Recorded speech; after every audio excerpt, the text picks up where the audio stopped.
Hi, Frank here with PeopleWhoGrow.com. You know that saying, you're only as good as your word is worth? That's what I want to talk about today in the topic of agreements. We're going to get into the specifics as to why is it that we feel so guilty when we break an agreement, what's really involved in agreements, and ultimately how we can start honoring our agreements so that we start seeing that change and ultimately grow, which is the sole purpose that we have here at PeopleWhoGrow.com. So let's get started. Picture this. What would your life be like if you kept 100% of your agreements? Would it be the same? Would it change? Would it be something different and improved? Consider this. You'd be in the top echelons of society. That means you'd be in the top 1% of people who are doing amazing and fantastic things because you have completed what you said you would. So often the problem is that it's hard to say and do what we're going to say we do. Why is that? Well, we're constantly distracted, and we can come up with a list of many excuses. Attacking the root, though, reveals that we're oftentimes not really that passionate or interested in what we said we're going to do. We don't see it as important. And when your priorities are confused and unclear, that's when you begin to act in a way that reflects that. So, what is it that you have to do? And before we actually get to the next steps, why does it even matter to think about your agreements? Consider this.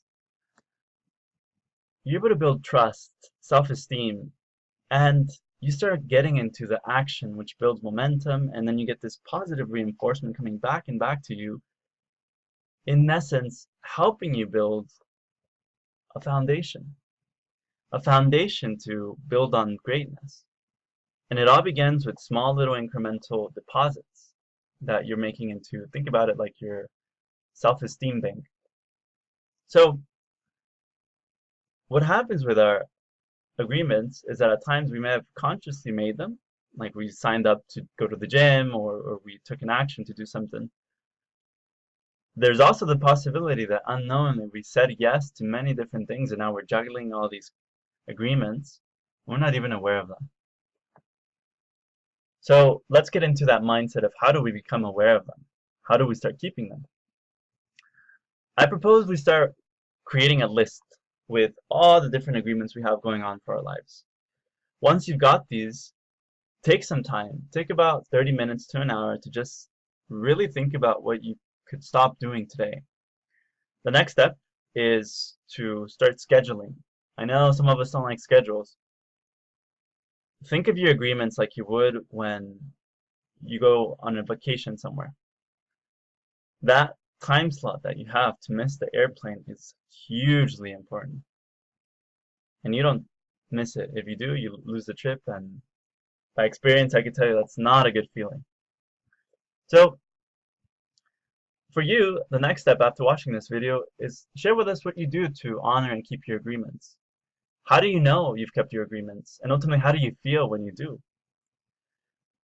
Take a list of paper, write down everything you have, and do what I like to call a purge, meaning ask clarifying questions that really get to the point of what can I say no to at this moment so that I can recognize my limitations. Once again, this is Frank. Happy that you're tuning in and listening to this. And visit us, please, at PeopleWhoGrow.com. Once again, the resource that's meant to help you reach and become the best that you can be by making those small incremental shifts and changes so we can get to that destination.